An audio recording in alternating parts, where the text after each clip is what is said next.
good evening, good morning, good afternoon, whenever you find it most convenient to listen to the Bonfire. I, as always, am on the pole with a goal, and that goal is to get some sleep.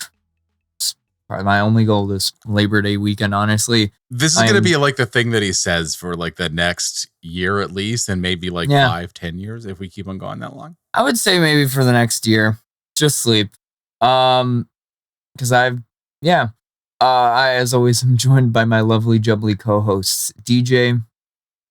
I know not what sleep is. I'm too high on alligator fumes. And Tim.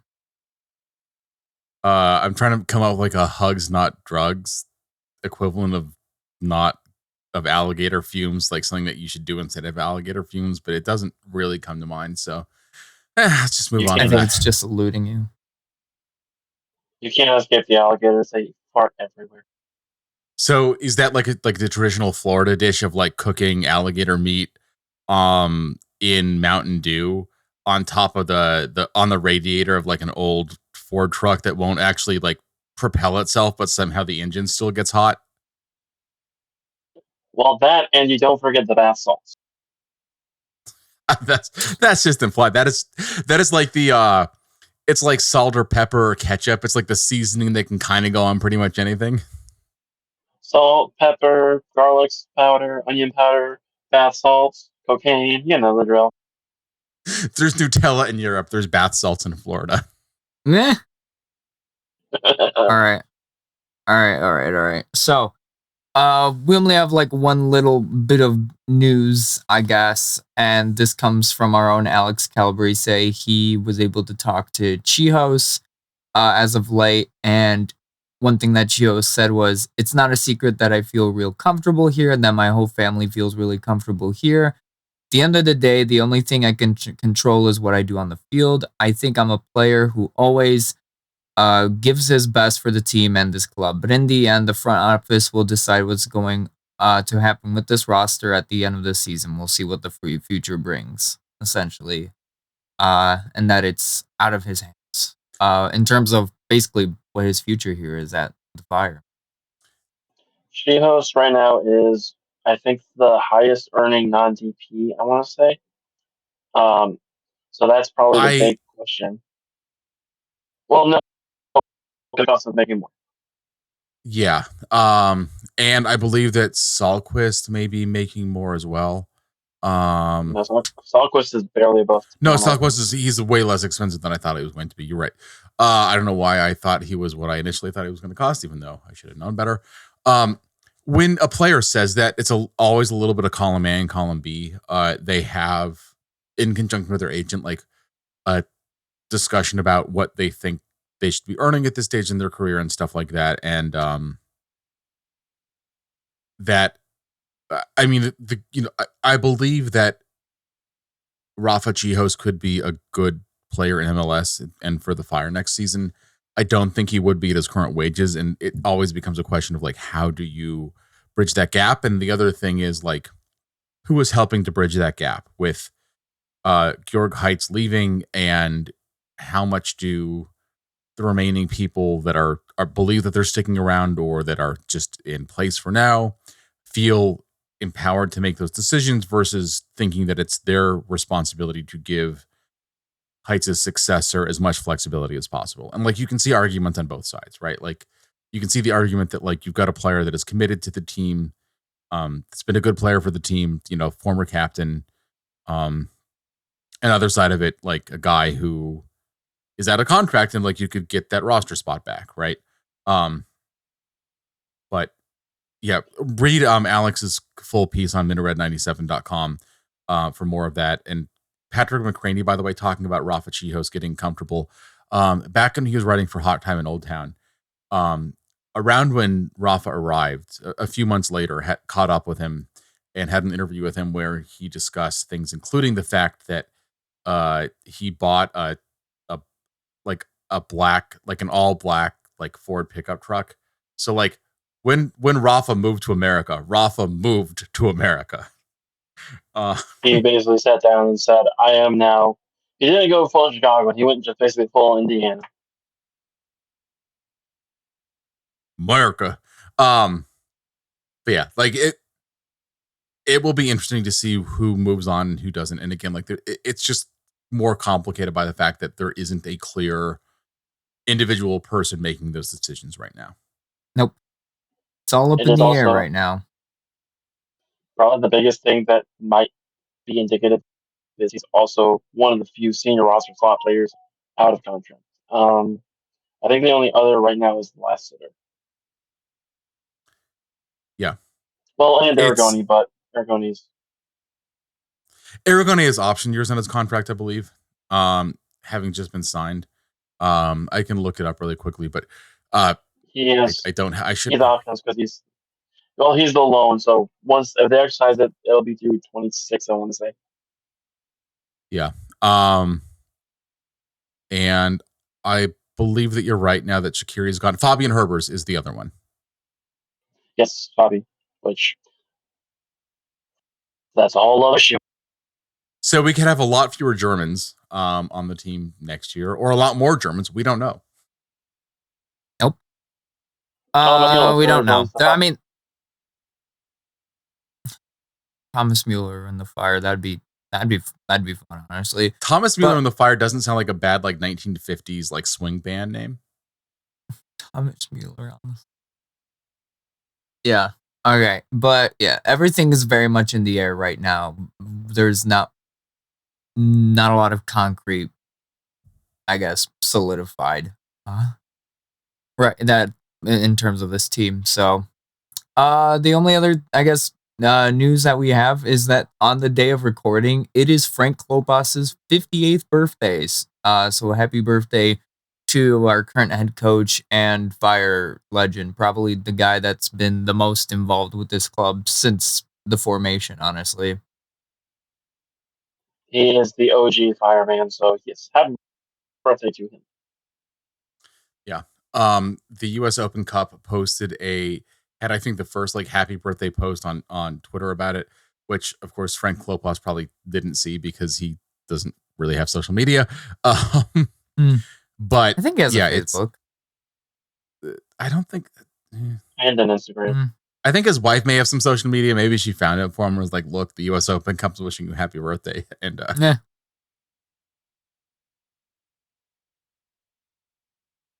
All right.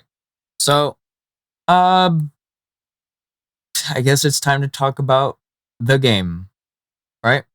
Unfortunately, we were not able the Fire weren't able to recreate the storyline or the fairy tale night that was last year's game against Miami.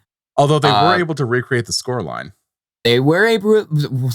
Miami recreated the scoreline by pulling an Uno reverse card, essentially, on the scoreline, making it 4-1 for them against officially 55,385. So not as much as last year, because I'm pretty sure a lot of people earlier just were like, okay, Messi's not going to be here again. And he wasn't there again.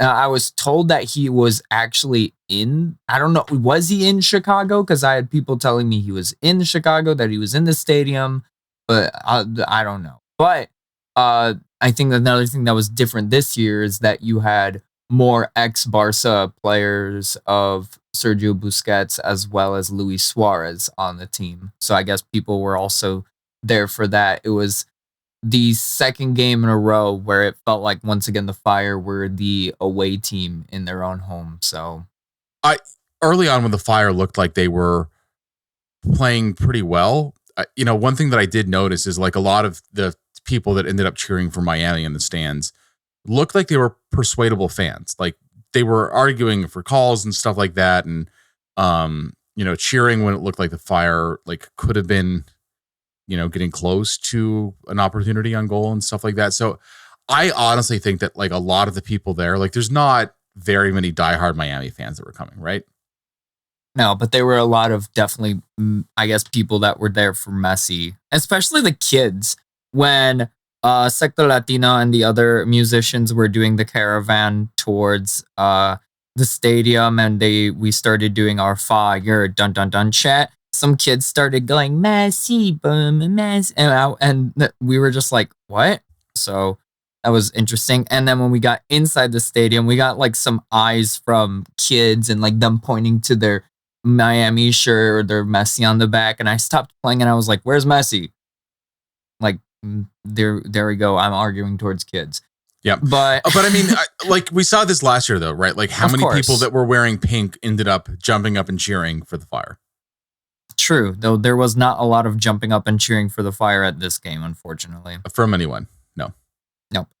No. I will say on the TV, it sounded actually pretty even on like over the computer. It sounded like there were a lot of like back and forth people who were cheering Miami, and then they would immediately cheer Chicago and stuff like that. Yeah, the one difficulty I will say is I think that MLS has gotten smarter about where they're putting microphones with some of this stuff. And that goes both ways. But like, having said that, like last year, I don't think that there were any or many microphones near the supporters section. So even when the supporters at Soldier Field were fairly to very loud, it didn't really come through on the broadcast. And I feel like they're doing a better job capturing that part of it this year. Yeah, and honestly, when it came to support, it low-key felt like there was a bit less than what we had last year from all the supporter groups.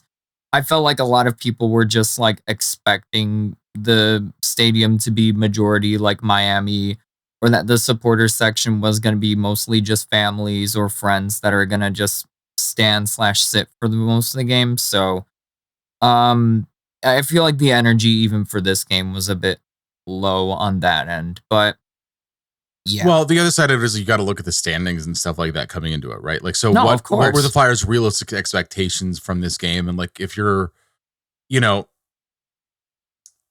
Cincinnati and the game they played last week, right? Like that, they at that point were going into the game thinking we can still compete for the supporter shield.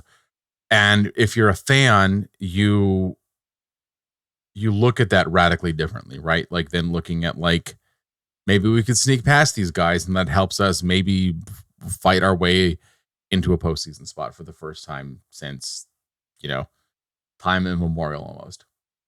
Truly. But yeah, that's not what happened. I mean, I feel like we can just briefly go over the goals and then talk about the game in general. Basically, to sort of summarize the night that was last night that I'm having just so much trouble like remembering because it was like a kind of night for me. You had the Fire and Miami actually battling pretty evenly back and forth, and the Fire actually did have a lot of decent moments, but unfortunately the first goal was an own goal from Salquest where Brady had a really good massive save against Suarez, but unfortunately the ball rebounded off of Salquest, who was tracking back into the net. Like the events was like, wow, what a save! What? No, like that. It was like comedy essentially. That's the way the game started, or like I guess went on because it was a 25th minute, or that was the first goal essentially. And before that though, like early on, I think the Fire actually had a decent bit of possession. They weren't able to get any real chances. Going their way. They had the ball. And it seemed like they weren't really being radically outplayed by Miami. I think that the goal came a little bit against the run of play, although Miami was starting to grow into the game a little bit more. But my thought was the longer that it went without a goal, the better it was for the Fire on net, because we saw what happened against FC Cincinnati, who's a team, like I said, like that was thinking they could compete for the supporter shield. Luis Suarez completed a brace by the 6th minute, right? And even though Miami went down a man late in the first half, FC Cincinnati weren't able to find a way to get on the score sheet. Yeah, but it was just unfortunate to happen to Salquest. Honestly, I feel like it's just he's still getting his game legs under him, right? Exactly, because of injuries and whatnot. So it's been an interesting, just I guess, first season for Salquest. Right, like that's the thing. He's never really had time to acclimate to the league, and it just seems like this was not the ideal environment for him to start getting his like MLS feet under him again after what, like, how many games did he miss? I haven't counted the number of games that he's missed, but it I believe this is his first start since the game against Atlanta, unless I'm horribly mistaken. I mean, other than the Leagues Cup games, which obviously different beast. One was against the Liga MX opponent, so he's really just getting used to the league. I want to say that he's got 7 starts, and it can't be more than a dozen appearances altogether. And yeah, just like the adapting to MLS takes some time, and adapting to MLS when you're not playing in MLS is basically impossible, and that's what we're seeing. And it sort of continued in the beginning of the second half when almost immediately against the run of play, basically Salquist just gives the ball away unnecessarily to Luis Suarez, who just puts it underneath Chris Brady. And just, again, not a great way to, I guess, start the second half. When we mentioned there were moments that the Fire were actually genuinely fighting or like actually pushing forward. So that just to be 2-0 down. I don't know. Maybe I had a weird sense of hope after the NYCFC game, but yeah. That was my thought too, because like going down 1-0 at half against Miami wasn't like that's not a bad situation to be in, right? Because it was an own goal, like it was an own goal where your goalie made an acrobatic save, right? So you are one mistake away from being level at that point, and the Fire had been playing back and forth, which like they didn't really play well in the first half against NYCFC. So you're thinking, I mean, I went into the half thinking the Fire could potentially grind out a result somehow with this. But the second goal going in so early in a goal where like, yeah, like there was a giveaway and it was not good, but it shouldn't have been as complicated of a save as Chris Brady seemed to make it, and he didn't get a piece of it because he wasn't quite in position for it. And at that point, going down 2-0, again, like any hope that the Fire had of like whatever the halftime speeches or taking a break and like, you know, having some, I don't know, whatever the like hydration partner is of MLS these I think days. it's Powerade. It's either Powerade or Body Armor. It's one of the two. I can't remember. I think it's Powerade now. It's Powerade, I guess. Okay. Yeah. Or a Celsius energy drink. We're not getting sponsored by any of these people, by the way. No. We would love to be. We can chill. We'll chill. But yeah. Like having one of those and like the halftime speech and stuff like that, like whatever energy or spark the Fire were hoping to come out with in the second half is just dissipated. Gone. Yeah.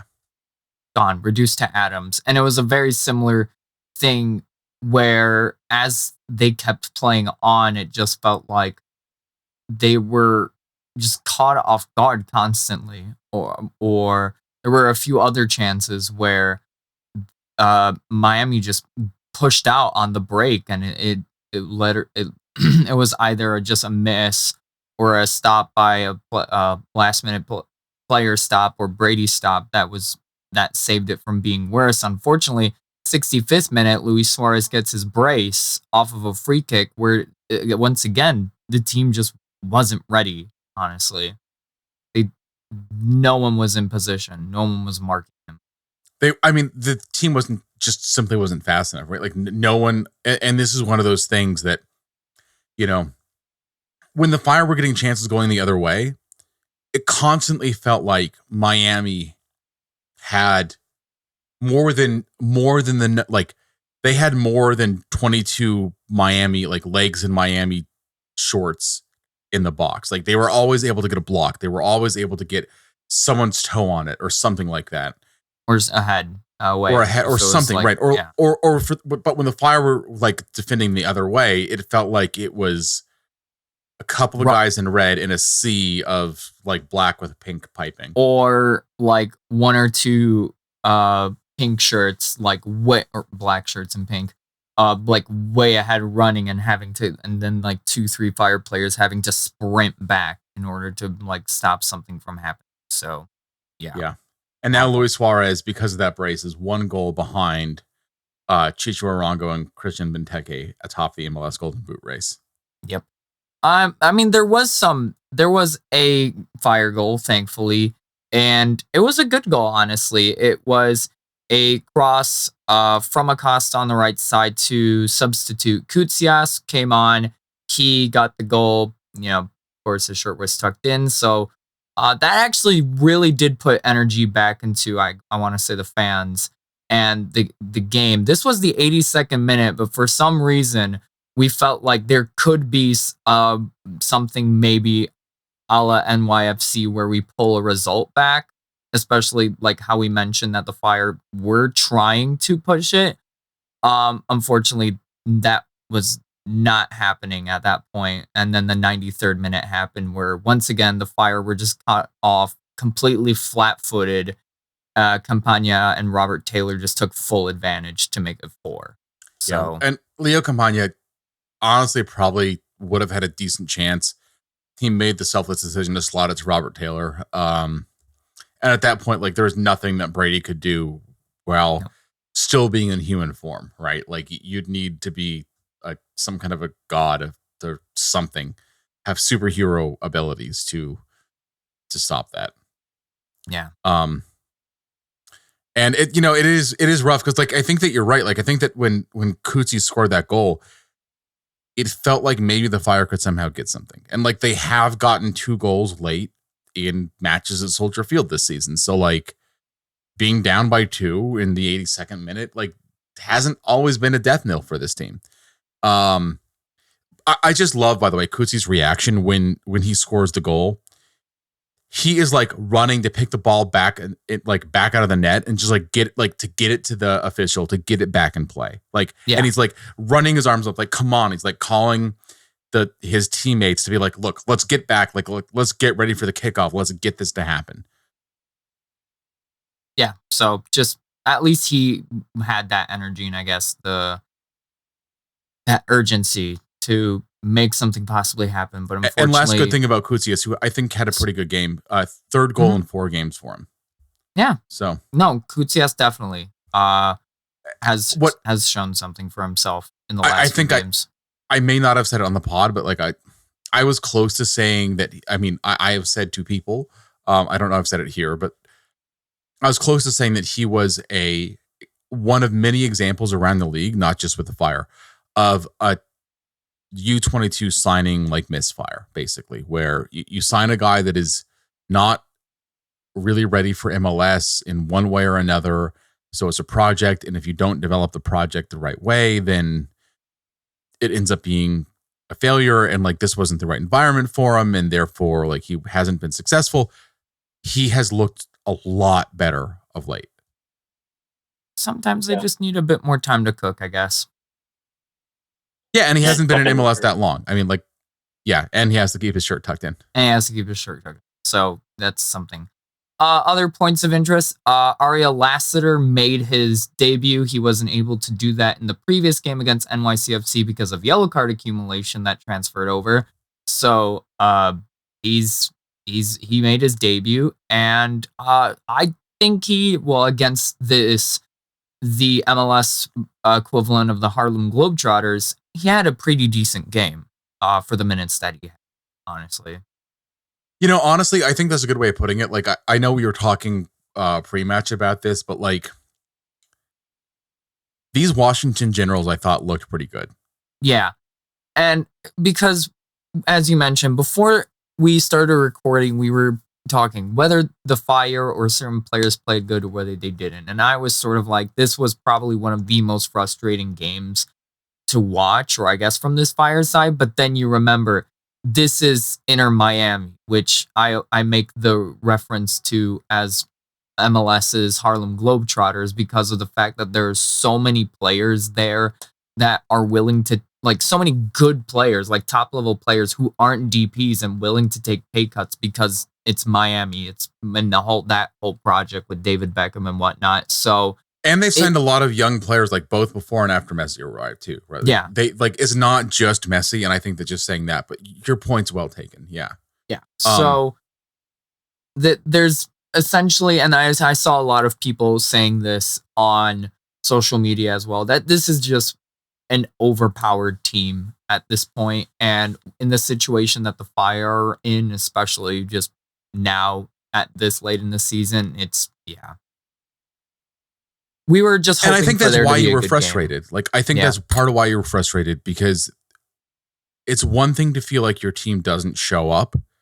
And I think that's rightfully frustrating. This was a game that, you're right, like when you said Harlem Globetrotters, like it wasn't that huge of a difference, because it did look for a second like a couple of seconds, right? Like if you had asked somebody 23 minutes in whether the Fire could have gotten a result in the game, I think that they would have said, yeah, there's a not even like a remote chance. Like there's a decent chance, because they had the ball, they had been dictating the terms of play, they hadn't been able to break through for that last pass, to make it a real opportunity. But like they had been playing well. Like they had not been getting outplayed for the first 23 minutes, right? Then the goal happened, and then like it is like falling down a hill at a certain point. But the frustrating thing, I think, overall is that while there were a couple individual moments, like the Sahlquist not having his head having his head in exactly the wrong spot, I guess is the best way of putting it, for the opening goal, I don't really think very many Fire players played badly. Some guys, I think, like I thought Gaston Jimenez had a relatively anonymous game. I don't think it was one of his better games this season. I thought a lot of players actually had some of their better games at this season. I thought that Brian Gutierrez had a good game. I thought he was doing a lot, both like on the ball and like more off the ball than I've seen him give in a long time. And like it seemed like this was a game of where he's showing growth. You know, Kuipers was not entirely anonymous, but he got a yellow card. That's how not anonymous he was.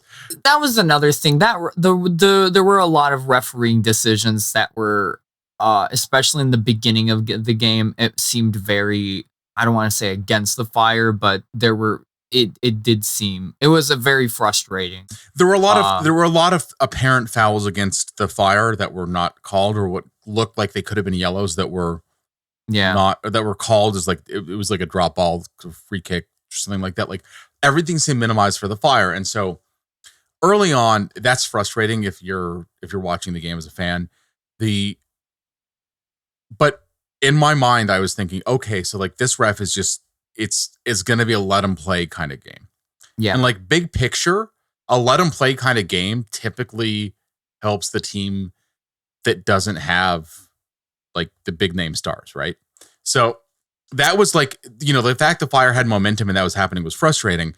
But what happened after that, I think, is what is incredibly frustrating, because it seems like the rules of engagement shifted later in the game. Yeah, and it shifted for both teams, but like certainly there was a lot more that was allowed to happen early on when the Fire were playing well, and that it probably didn't cost the Fire a goal, but it's also not crazy to say that it could have. Yeah. And then in the second half, you mentioned that momentum, I guess, sort of shifted. You had a moment where Luis Suarez went down. He was down for a decent amount of time, which to the new MLS rules, if a player is down for a long period of time, he has to be off the pitch for 2 minutes. Luis Suarez ended up arguing against this rule. He himself got booked, which everyone in the stadium was like, Also has happened to Messi, by the way. So yeah. So I guess they're either just getting used to this rule or just, I don't know. But I mean, it's sort of funny because one of the things, how many times have you heard like Luis Suarez, like Lionel Messi, like how smart they are with the game and blah, blah, blah, blah, and stuff like that. Like, dude, MLS players, like MLS pro players figured this out last season without many issues. Like the fact that you've been around longer, playing the game longer, like you can still adapt to this. Yeah. But going back to what you mentioned about player performances, a lot of people were very quick to shout at certain players. I was like going against certain players, saying that this is definitely like a player who has not performed recently, and especially in that game. someone said that when is it time that we start talking honestly about Brian Gutierrez, saying that that wasn't a good game of his. But then you have to remember that they're playing against a side that just in almost every aspect of the field just are a few levels above, essentially, even without Messi or whatnot, essentially. So I thought that Brian Gut, I can, this is one of those things, and I'm not trying to just like sit on the fence here. I think that there's merit to both sides of that argument with Guti. I thought that he had a pretty good game. I think it's fair to say that he has not taken the big step forward that we were hoping him to take this season, especially now on a much more lucrative deal. And now that he's got a deal that could keep him in a Fire shirt for a very long time. And by the way, he's pretty much has sole possession of the number 10 spot with the departure of Xherdan Shaqiri. Well, and that's what's sort of interesting is the way the Fire lined up in this game. They had sort of been playing formations like the sort of like the 3-5-2, like the stuff that like didn't really require there to be a central defensive, like, or a central attacking player. So it was a way of like working around Goody, thinking like you're not going to be an everyday number 10, which, I mean, to be fair, like the game around the world is moving away from having that role in a lot of cases, but like there's still a place for it. In this game, it felt to me like it was, I mean, Marin Haile Selassie and Hugo Kuipers felt like they were the advanced attackers. It felt like behind that was a midfield, like a midfield quartet, almost like a diamond sort of shape. Like you saw from some of those like Bruce Arena teams with the Galaxy and stuff like that over the years. And Gucci, I thought, was the like central attacking midfielder with Federico Navarro and Chris Mueller behind him, and Gaston Jimenez being sort of like the number 6. Yeah. And I thought he looked decent, but like again, like he ultimately like and like this is very simplistic against a team as good as Miami. He didn't make a difference in the game, right? Like he was not really a difference maker in the game. He had a couple of shots on net, so I'm glad that he's taking more opportunities. He needs to keep on doing that, and like so, but it's like to some extent, I understand the argument that you can't keep on. When you say like taking a step forward, but it's like baby steps, it starts to sound like excuses. So I get the argument that Brian Gutierrez didn't really have the game that the Fire needed him to have. At the same time, I don't think this was a bad game for Brian Gutierrez. Yeah, no, I mean, I think I've said baby steps so many times in this past few episodes, especially earlier in the season when the Fire were getting like, first they were getting like goals and then they were getting draws and they were actually getting wins. I was like talking about those baby steps, and then you had I can't remember which game specifically was where they just fell flat on their faces and that momentum just completely lost. And that's I think that's also been the frustrating thing with Guti, just to like close out the Guti thing. Like, you know, although DJ, like I'd love to get your opinion too, but like he takes a step forward and then he has a couple of games that are anonymous. We've seen him moved out of the starting 11, and Frank Klopas has been very diplomatic about his answers with it, but he has said that it's based on things that you see in training, and like he cited Guti's youth and stuff like that, which is all fair. Like all of that is 100% fair, but at the same time, like there are guys that are his age in MLS that have, I think, honestly, if I'm being fully honest with my assessment of it, less talent than he is, that have been given the keys to the car in their position, have taken control of it, and they've made the position theirs, and they've outproduced Guti. Despite, like I said, I honestly believe having less talent. I think it's pretty safe to say with Guti, he's still growing. The problem right now is we kind of need him to grow quickly. But I think hopefully because now Shaqiri's out of the way, he's in charge. Hopefully he grows into the number 10 and he becomes like the actual number 10 the Fire need. But I think part of the problem is just he gets thrown around.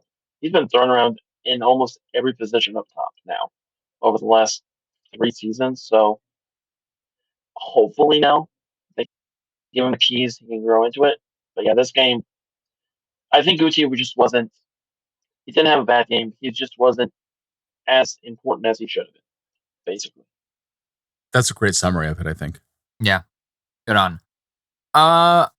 Any other things we have to say about this game before we move on to the home game that is, it's technically our next home game, but it's at a different location? I mean, I just want to talk about a couple of people, just like shout out their names. Yes. Like players and their performance. I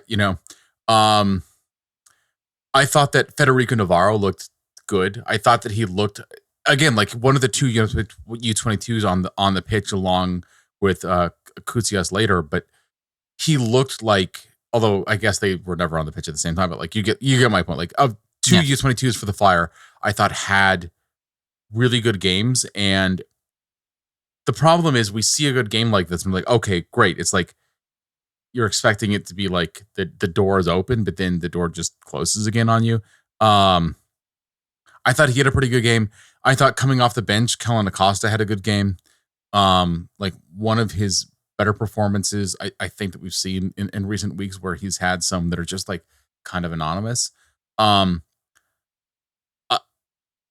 Lassiter, I thought looked like he can give the Fire something that they like. He can come off the bench and he can provide the same sort of spark that Andrew Gutman can on the offense, and he's fast and has that kind of mobility and stuff like that. So I thought that was welcome to see. Alan Aragoni, like I don't know why he didn't come on till the 80th minute, but I was like glad to see him on just based on the way that he played for those minutes that he was on the pitch. And it's rough to say because, like I said, like I thought that Marin Haile Selassie and Hugo Kuipers, who the way that I saw it, were kind of playing up top, both had decent games. It's just whenever they really came close to getting a chance, it was like there were 27 players for Miami that were getting a block in or in the way, or like something happened, and so they were not able to be as big a difference makers as they otherwise would have been. A little bit of that it's on Guti and his creativity. Do we want to talk about Chris Mueller for a minute before moving on? I guess the only thing I'll say about Chris Mueller is that he's definitely not the same Chris Mueller that was prior to the injury. This game was hard to see that improvement that you were talking about, Tim, maybe for some people because of the fact this was Miami and that he just simply was being defended and blocked fairly well. So, yeah.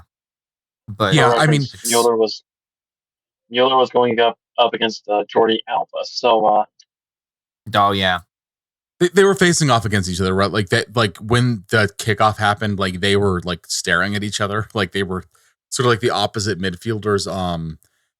Mueller on the right for the Fire and Alba on the left, and like he clearly is not Jordi Alba. Like that's like the long and short of it, right?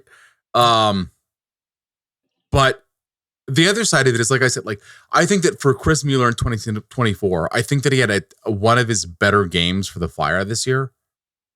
Not great is the thing. It wasn't great. And I think that you could see his limitations in terms of like just not being as fast as he used to be. Like you said, Alan, like he just doesn't have that burst of speed and stuff like that. I hope for the Fire's sake, like a lot of players, they depend on that burst, like that, like I can get past you. And that was that was Chris Mueller's like initial MO in his career. A lot of players, they reach a point where they don't have that and they find a way to adapt. Mueller's under contract through next season with an option for 2026. So I hope that he finds a way to adapt, both for like the Fire's sake as well as his own sake, because if he doesn't, then his next job is not going to be nearly as much fun as if he finds a way to do that. All right. I think we're ready to move on to our next topic. The game that is happening next week, or in a matter of a few days, when this episode comes out, because technically the Fire are on a 3-game homestand, but it's weird because they're not playing at Soldier Field for this game because of the Bears. They are back at SeatGeek Stadium. There's 4 home games left, 2 at Soldier Field, 2 at SeatGeek. This is one of the SeatGeek games. This upcoming Saturday, September 7th at 7:30 p.m. Central Standard Time against DC United, who are sitting at 29 points following a 3-1 victory in Toronto. So, of course, some players to look out for, I guess, notable players, of course, Christian Benteke, who is the joint Golden Boot leader with Christian Arango with 17 goals. You also had Jared Stroud, who has 10 assists.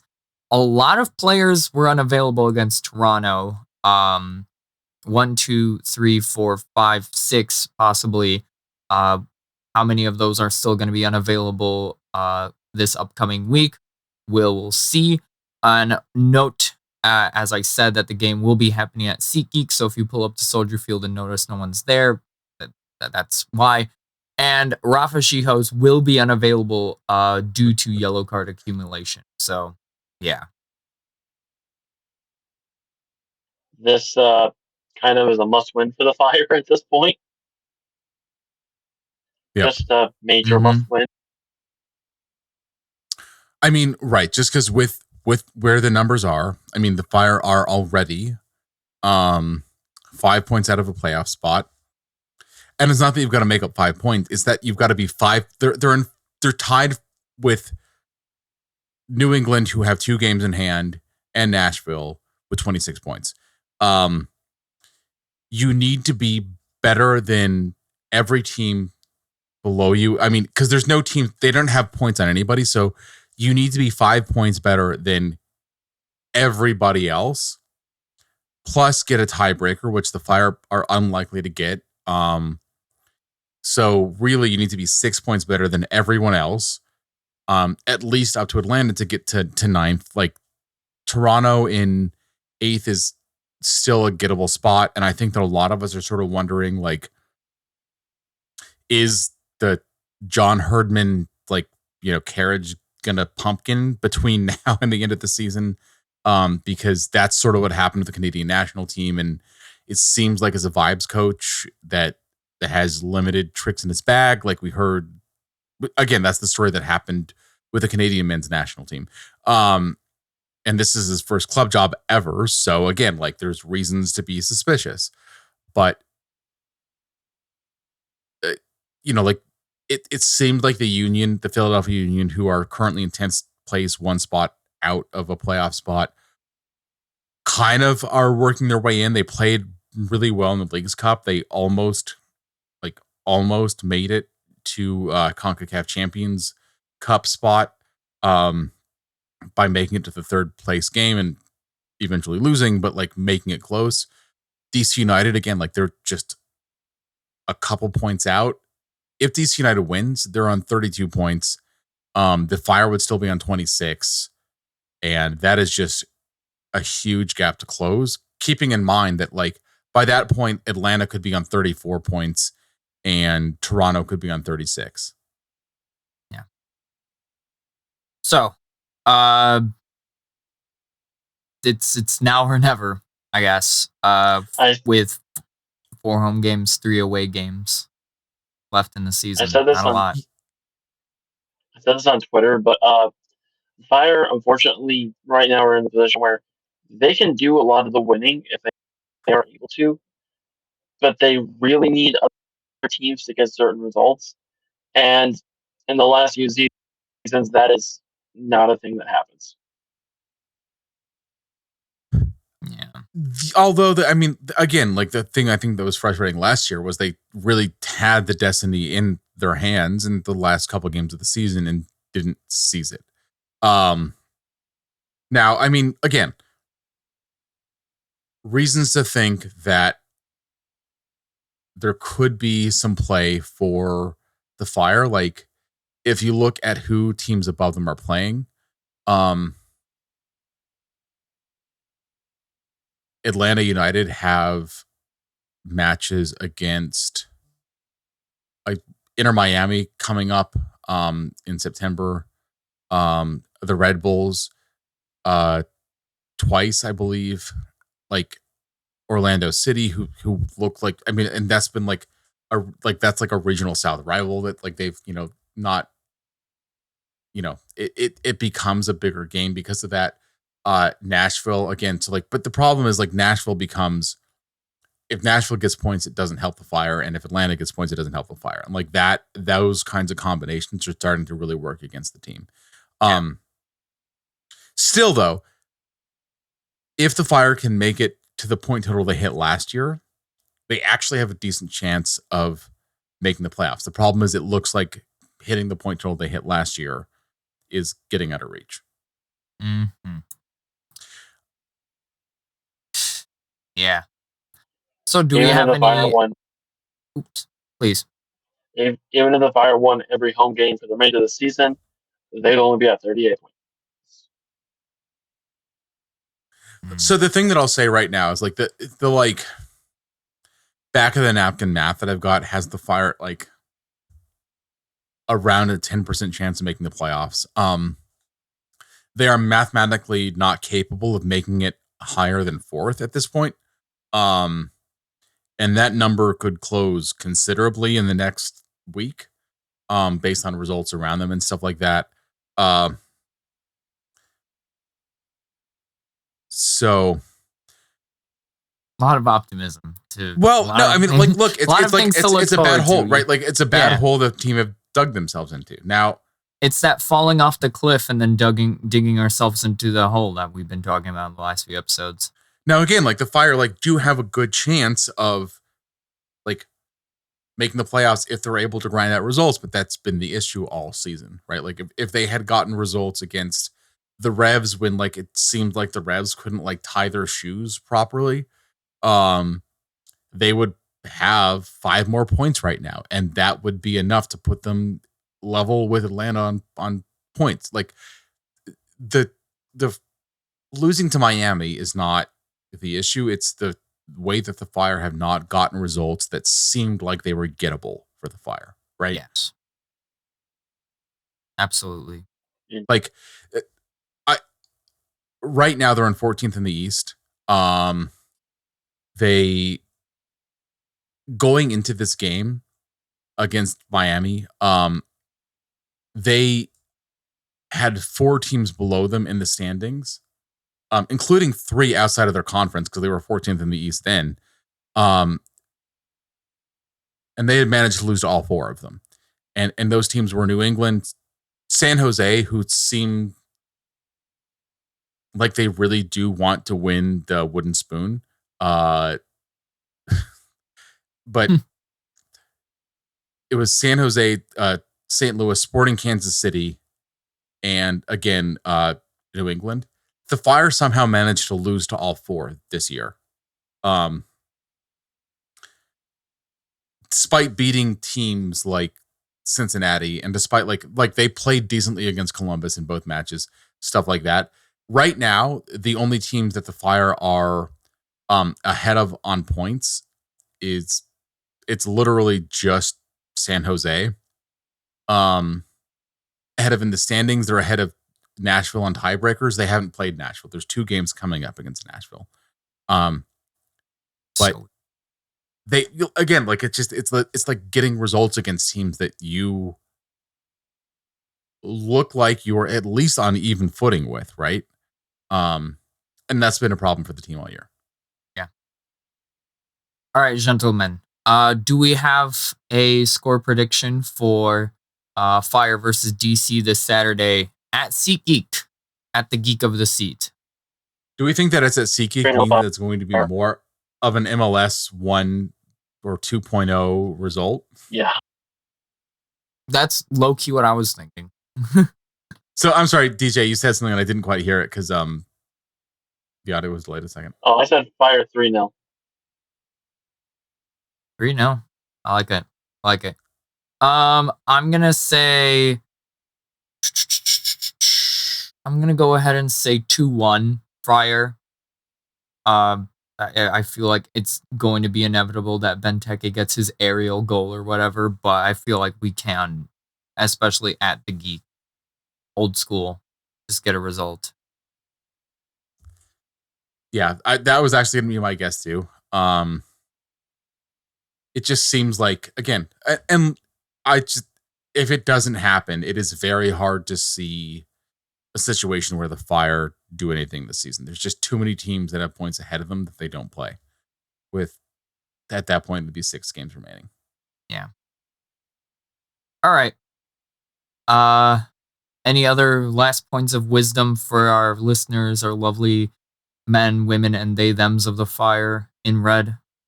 Yes, the they thems that are listening should try to get sleep, even if they them he, her, she, who, or whoever are starting their first year teaching, because sleep is important regardless of who you are or what situation you're in. Well, I have no idea who this person you're referring to. Not directed at any individual for sure. Yeah. All right. DJ? Scroll with a Gun is now out on Steam. That's all I'll say. All right. Love that. I've been trying to. We're joining Sad Boys and becoming a podcast that just talks about video games more and more. That's what this season has reduced us to. Yeah, I'm pretty sure that. Listen, all we're missing is just an even longer episode. Squirrels. I will happily talk about squirrels for an hour. Okay. I'm sure you would, DJ. That would have to be a separate project. We're not doing that on this podcast. All right. Well, ladies and yeah.